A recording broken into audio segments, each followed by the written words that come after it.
Welcome, my rooted and rising family, to Hadassah The Oracle. Today we're doing a collective reading. And this question that I asked Spirit on your behalf is, what does this divine feminine, divine masculine for the collective, what do they feel for this person? What do they feel about the collective, right? What do they feel for you all? All right. This again is a collective reading. And as always, when I speak of divine feminine or divine masculine, I'm talking about energy, not gender. So receive this message however it resonates with you. For example, just because a card may say feminine or masculine or male or female on it does not mean it can't resonate with either gender. So you just take the message as it resonates. Okay. So for this reading, the tarot that was pulled was the Fool card, the Ace of Wands, and the Two of Swords. Your divine counterpart is in a space of wanting to leap into something new and wanting to leap into something new with you, divine collective, my rooted and rising family. The Fool tells us that they're open to a fresh start. They're open to stepping into the unknown with curiosity and with hope, They're very open to starting this with you. They see the potential that there is to start something new with you. Hence the Ace of Wands, right? It shows that the spark is alive, that this is pure attraction, passion, and the desire to create something new with you. So those two cards kind of go hand in hand. I love that, right? We have the interest, we have the attraction, and at the same time we have the passion, we have the drive to come towards you, right? But here we go, and we get hit with the Two of Swords, right? This card shows that there is indecision here, right? They're in sort of a crossroads energy. They're conflicted between the heart and the head, unsure of how to act, maybe even how to approach you if they haven't approached you yet. They feel the passion. Once again, they feel that spark. They feel the pull towards you, right? They want to go on this journey with you, hence the Fool's card.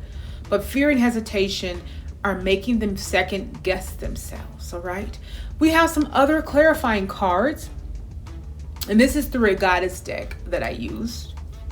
Again, remember what I said in the beginning, that this is about energy when we do readings. So it doesn't specifically mean that this is the gender, that they're talking about just because it says that on the card. So we have mystery. Open yourselves up to the unseen. A direction is revealed, right? This is a goddess deck. I really wish you all could see these decks, but for now, this is what it is, right? So we have mystery, open yourselves up to the unseen. A direction is revealed. They're being guided by spirit, but they may not fully understand the path yet, right? That's hint that crossroads of which way do I go? What road do I take? How do I approach them? How do I come at this? Then we have self-knowledge. Dive into your depths where your truth resides. They're learning more about who they really are. So it looks like they're doing the work on themselves, which is great. It's great for you, collective.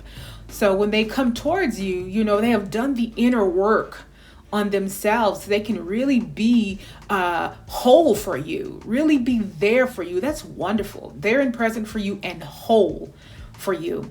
Then we have feminine cycle. Reconnect with your cycle. You are a plural woman. Again, even if this card uses feminine language, remember this is energy. It shows they're reconnecting with the natural rhythms and healing cycles in their lives. Again, they're doing the work on themselves. This is wonderful. So this right there has me excited for you all, collective, to have a divine masculine, a divine feminine that is doing the work on themselves, preparing themselves for you all, yes. But, making themselves better as a whole, as a person. That's wonderful. It's always great to see someone who is doing the work and is willing to do the work, willing to go a step further and, cleaning out all the junk and stuff in their own lives so that they can be present for someone else. And so that just they themselves can be whole, can be full of peace, can be full of joy, and they can exude that into others' lives. All right. So then we move on. I used a different deck as well. I used several decks here just to get a very good thorough perspective. This one says closure, letting go, ending chapters, emotional release, finally free. They're closing out something heavy from their past. past. Again, they're doing the work on themselves, and they just maybe getting rid of lie, maybe just doing the work to get not just on themselves internally, I mean, but maybe even their outside environment, like doing the work to close out karmic cycles, close out karmic relations. You know, it doesn't mean that they're romantic partners. Maybe they're getting rid of family members, friends, people who just don't add anything great to their lives. They seem to be doing the work there. So they're closing out something heavy from their past. Then we have hustle mode, grinding hard, ambitious drive, determined effort, sleep can wait. They're throwing themselves into work or goals, or maybe since, they're really grinding hustle mode, maybe it's a distraction from what seems to be going on around them. So it could be that, it could be really grinding and really working hard and throwing themselves into work or throwing themselves into completing goals. Even to me, doing self-work is a goal in itself, and that's work as in itself. But they may be using work to maybe distract them from some of the things that's going on in their life. So that could be that as well. Then we have the unbreakable card, inner toughness, enduring hardship, strength through adversity. Nothing can break me. They've survived a lot, right? But they wear strength like armor. It sounds like they have gone through a lot in life. This divine feminine, this divine masculine has gone through a lot. And when I said they wear strength like armor, it just means that it didn't break them. They don't look like what they've gone through. I know we heard that before, right? They have gone through hell, but yet they look like, they have, look like they've been through nothing. They look like they're glowing. They look like they have peace. So they've been through a lot. It sounds like also this card is they've been through a lot, and the situations have built them, have made them a stronger or better person. It probably has a lot to do with the closing out of things, letting things go, releasing things, doing the inner work, because they have this inner toughness, because they've been through so many things that has made them strong enough to do the work. So this is a person who is not afraid to really tackle tough issues about self that isn't our best self, that we don't always like to look at, right? They wear it like strength, like an armor. It makes them stronger. So this is a person that will do the work on themselves. Hence, coming towards you, they will do the work in the relationship. All right, they're not here for the beginning romantic phase of just love, just passion. They're there for the long haul. They won't be afraid to do the work. They've gone through so much in life. They've worn it like armor, which means they've learned from mistakes. They've learned from victories. They've learned from every aspect of their lives. They wear like an armor. They will go through the thick and thin with you, which speaks towards long-term relationships, okay? Then we have behind the mask, hidden emotions, concealing true self, afraid to show reality. No one sees the real me.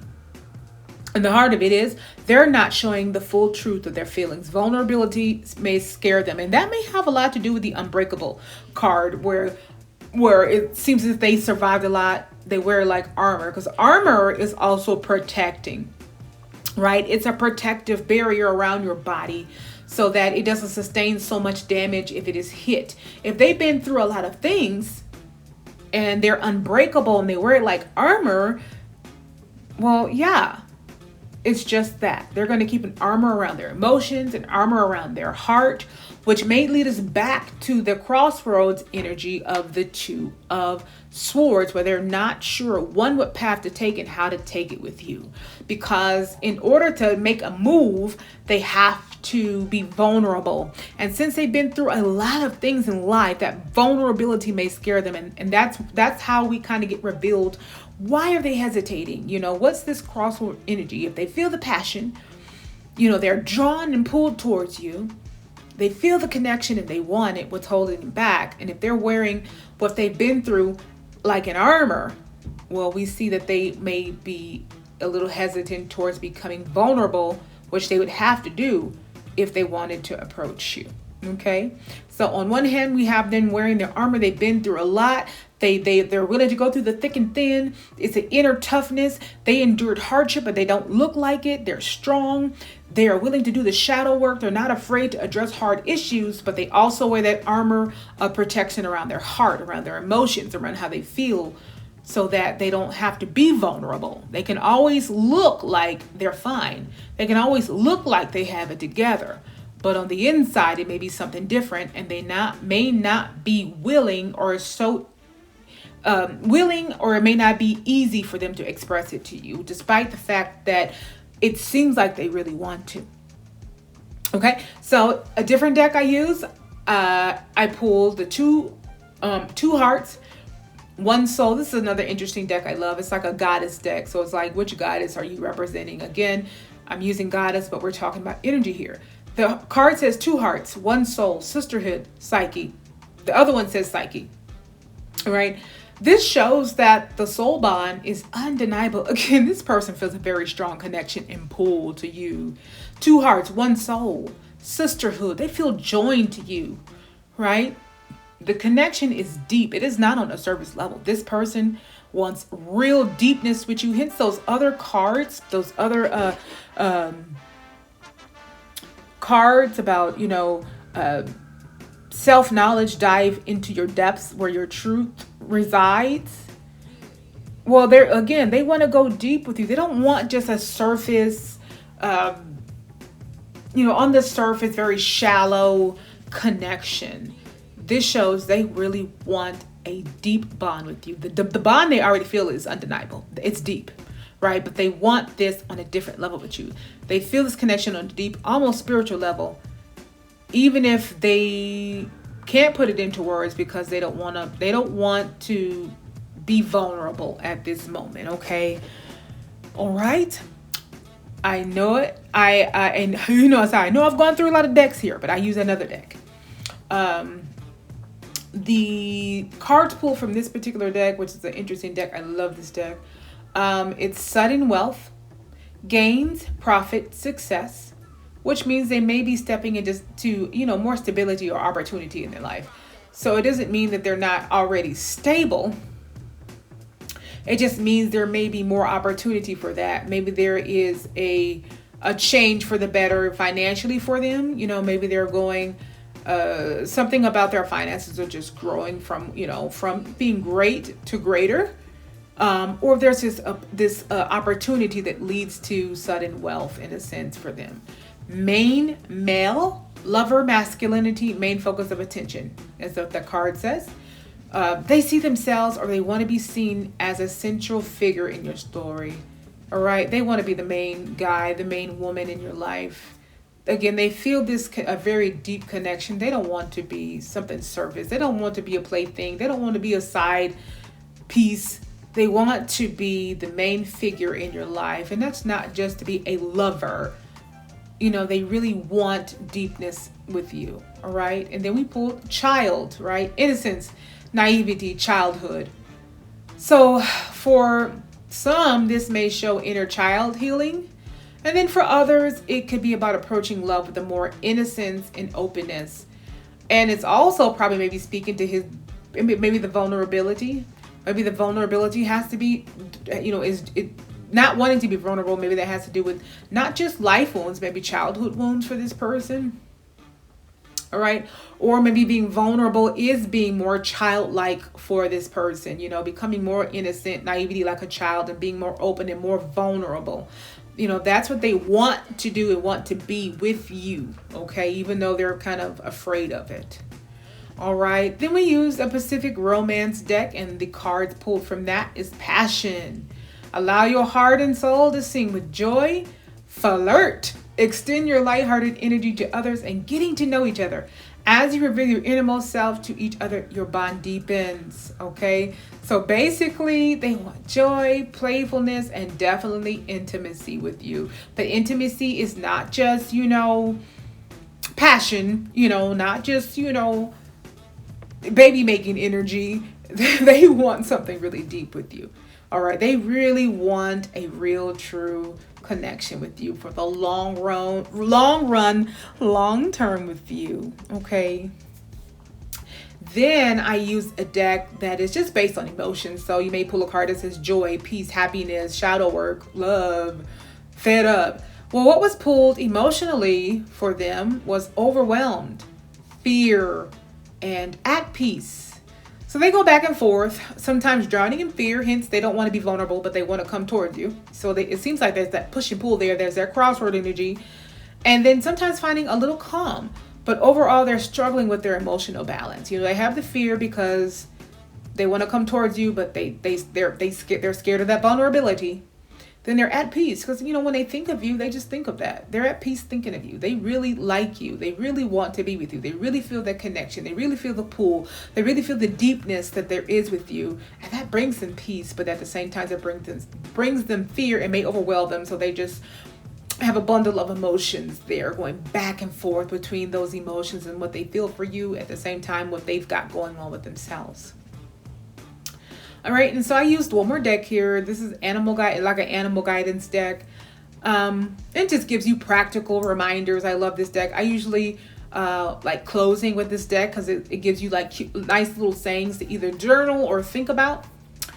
3 cards just fell out of this deck, so I was like, okay, we'll go with that. I only wanted 1, but it just was like, plop, here it is. So one of them is ferret. If you can tackle a task with enthusiasm, you'll soon find it is no longer a task. So Spirit is saying they need to approach this connection with joy instead of pressure. This connection with you, collective, my rooted and rising family, this connection is going to bring lots of joy. And it brings them joy. And then that's how they need to approach it. They need to forget the fears of being vulnerable with you. What it sounds like to me is that you're a safe place for them. You're a safe place for them to be vulnerable with, express their emotions and vulnerabilities with. So they can come at this with joy and not pressure. All right. This is a connection that is deep already, whether it's new, whether it's maybe been going for a little bit here, but it's a deep connection and they can be safe with you. You're their safe place. And so they should feel that joy instead of the pressure. Moth, if you let yourself be guided by light, you can reach your higher self. They're being drawn towards transformation. Your light, collective. Your light, my rooted and rising family, it inspires them. You're an inspiration to them. And that's also the connection with the ferret. Why they can approach you with joy and not pressure. You are a light and an inspiration to them. Your glow up is transforming them, is allowing them to do the shadow work, allowing them to deal with why they don't want to be vulnerable, allowing them to do the work within themselves, making them better, making themselves better so that they can approach you. All right. You are the light that attracts them like a beacon. They're drawn to your light. It's absolutely beautiful, loves. Beautiful. And then we have sleeping fawn. All right. And this card reads, it is okay to take some time out. It is okay to take some time out. And this one is speaking to you, collective. All right. While they work on their process, they work through their process of conquering the vulnerabilities, making themselves better for you, cleaning some junk out, getting rid of some karmic relationships, making themselves better for you.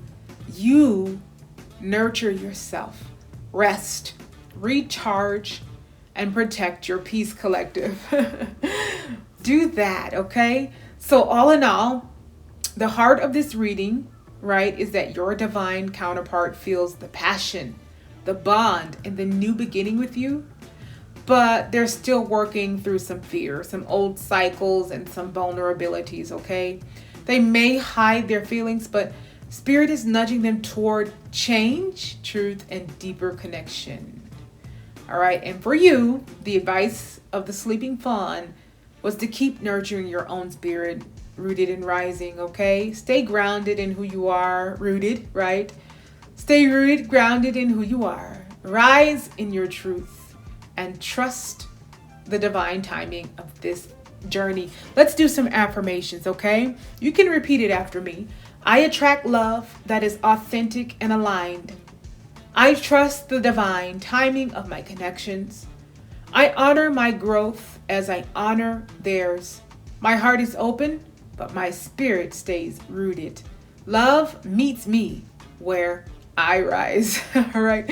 And that's your message today, my rooted and rising family. As always, remember, stay rooted, stay rising, and aligned with all the divine gifts ahead.